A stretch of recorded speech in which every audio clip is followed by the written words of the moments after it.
জীবনের প্রতিটা দিন অনেক প্ল্যান করে কাটাতে চাইলেও সবসময় কি আর সেটাতে সফল হওয়া যায়? আমার তো মনে হয় না। আজকে সেরকমই একটা অসফল প্ল্যান আর এই দিনে কি কি ঘটে গিয়েছিল সে সবকিছু শেয়ার করতে থাকবো। এন্ড হ্যালো, আসসালামু আলাইকুম everyone, this is Lamis and welcome to Lamis and Shovon's. By the way, বেশ কয়েকদিন ধরেই কিন্তু আমি আর আমার ছোট বোন নাবিলা মিলে প্ল্যান করছিলাম আম্মুকে সাথে নিয়ে আমরা তিন বোন ভালো কোনো একটা রেস্টুরেন্টে ব্রেকফাস্ট করতে যাব। তো সকালবেলা ঘুম থেকে উঠেই কিন্তু আমি আমার শ্বশুর বাড়ি থেকে আমার মায়ের বাসার এরিয়াতে চলে আসলাম। আর আমার মনে হয় সকালের নাস্তার জন্য আমাদের এলাকার এই কলাপাতার রেস্টুরেন্টটা বেশ ভালো। তবে দুঃখের কথা কি আর বলবো, আমাদের সবার একসাথে হতে হতে প্রায় 12টার মতো বেজে গিয়েছিল।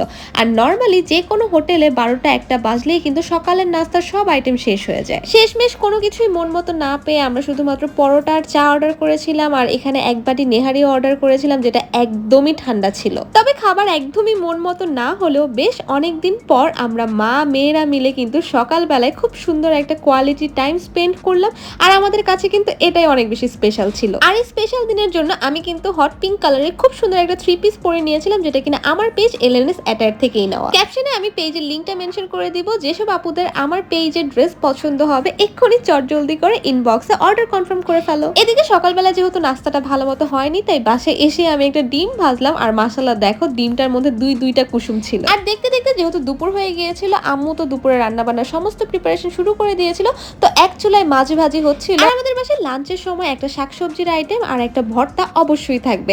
তো আজকে সবজিতে আম্মু রান্না করছিল চিচিঙ্গা ভাজি। চিচিঙ্গা ভাজি ডিম দিয়ে খেতে এত যে মজা লাগে, পার্সোনালি এটা আমার খুবই ফেভারিট। এই চিচিঙ্গাটা ভাজি করা ছাড়াও তোমাদের কার এলাকায় কে কিভাবে খাও তা কিন্তু অবশ্যই কমেন্ট করে জানিও। আচ্ছা, চিচিঙ্গা ভাজির সাথে আমাদের মাছ ভাজাও শেষ। তবে আজকের মাছটা কিন্তু আম্মু আলু দিয়ে না, করবে হচ্ছে ছড়া কচু দিয়ে। মাছ আর ছড়া কচুর এই ঝোল তরকারি আজকে কিন্তু আমার প্রথম খাওয়া হবে। আগে কিন্তু কখনোই আমি এইভাবে ট্রাই করিনি। ছড়া কচুটা ইউজুয়ালি আমরা যে কোনো টক তরকারির সাথে খেয়ে থাকি, তবে আজকে একটু ডিফারেন্ট ভাবে ট্রাই করব। আর চুলায় থাকা অবস্থায় তরকারির কালারটা এত যে সুন্দর লাগছিল যে আমার আর তরই সইছিল না।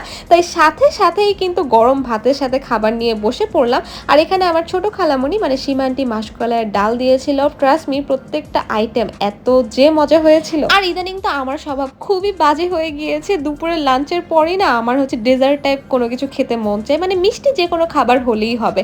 তো লাকিলি সেদিন বাসায় এই আইসক্রিমটা ছিল, আর এই আইসক্রিমটাও আমার অনেক বেশি পছন্দের। তো এখানে পুরো আইসক্রিমটা আমি আর আমার রুষামণি মিলে শেষ করছিলাম, কারণ একা খেয়ে শেষ করে ফেললে কিন্তু ম্যাডাম আমার উপর ভীষণ রাগ করবে। আচ্ছা, এরপরে দুপুরে কিছুক্ষণ রেস্ট নিয়ে তারপর বিকালের দিকে আমি একটু ছাদে উঠে গিয়েছিলাম। ছাদে না এখন তেমন একটা ওঠাই হয় না। আজকে বেশ অনেক দিন পর, মনে হয় অনেক মাস পর আমি বাসার ছাদে উঠলাম। ছাদে ওঠা মাত্রই কিন্তু আমার মনটা অনেক খুশি হয়ে গিয়েছিল। তো এখানে আমার বোন রুষামণি, আমার কাজিন পূর্ণতামণি, সাথে ওদের কয়েকটা ফ্রেন্ড সবাই মিলে এখানে চোর পুলিশ খেলছিল, জুতা চোর খেলছিল।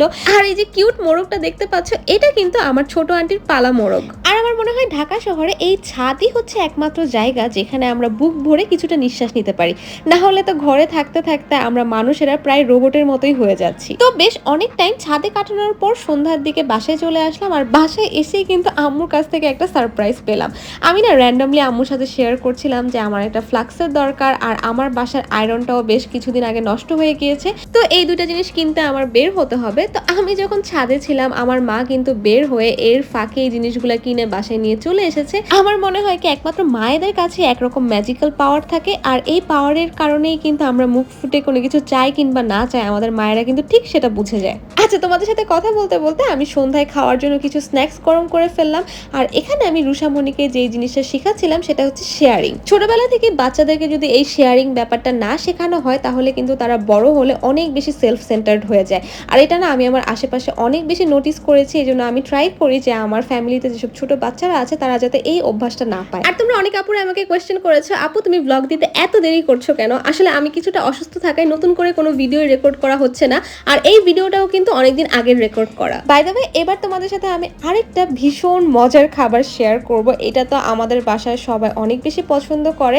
আর এই খাবারটার নাম হচ্ছে লেটকা খিচুড়ি। এই খিচুড়িটা কিন্তু কোনো রকম পোলাওর চাল দিয়ে আমরা রান্না করি না, এটা একদমই ভাতের চাল দিয়ে রান্না করা হয়। খেতে যে এত বেশি মজা হয়, এই মজার কোনো তুলনাই হয় না। আর এই খিচুড়ির সাথে যদি ঝালঝাল করে গরু বা মুরগির মাংসের ঝোল থাকে, আর সেই সাথে যদি মিষ্টি কোনো আচার থাকে, তাহলে তো পুরাই 100তে 100। সো খেতে খেতে এখানেই বিদায় নিয়ে নিচ্ছি। Thanks for watching. Tata, bye bye, আল্লাহ হাফেজ।